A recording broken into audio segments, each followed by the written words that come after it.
Yeah, I mean, I think obviously it's the first time that we were really challenged. We were in a hostile environment, and regardless how many young guys, we had 5 freshmen starting today, and we made a lot of mistakes. Younger guys made mistakes, older guys made mistakes, and I think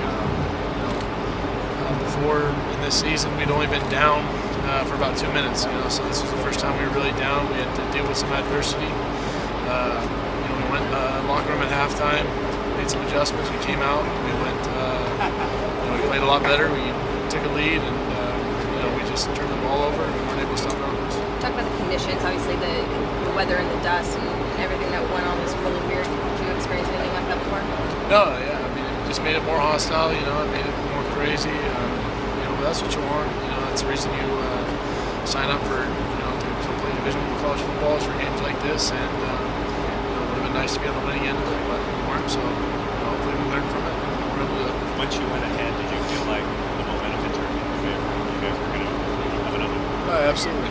I think we had some big special teams plays. We were able to put the offense in good field position. We stopped their offense a number of times. It wasn't enough. But in the end, it just came down to turnovers and protecting the ball and taking the ball away. Defense, we weren't able to get any turnovers. So. Do you feel like you did a good enough job of taking away their bread and butter, those passes into the flats? Yeah, no, not at all. They just kind of kept dumping it over there.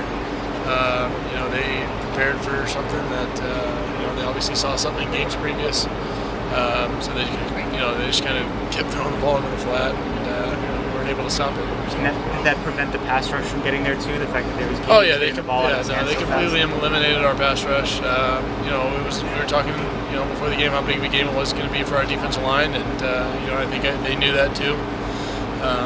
So the quicker they could get the ball out of the box was the better for them, really, and they just did a good job of making us miss in the open field.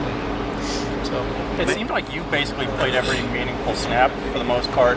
Can you keep up this pace physically, or are they going to have to work Will or Shane or somebody else in there just to give you a breather every now and then? Yeah, I mean, I was okay. I think for as hot as it was, as physical as the game was, I'm fine right now.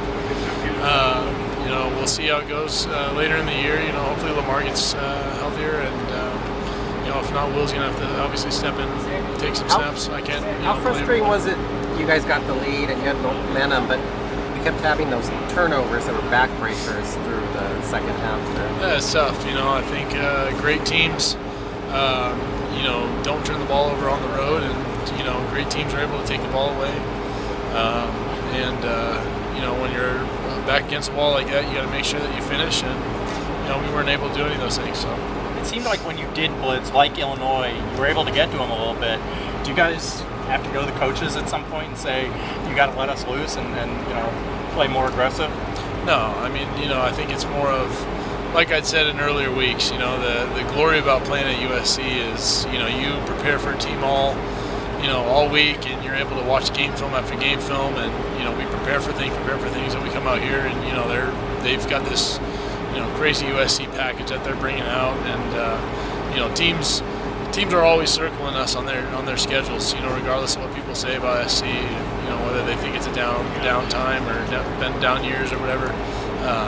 People still prepare all season. I mean, if they beat USC, it's going to make their season. So, we just have to know that going into games, and we got to be able to get ourselves out of these situations.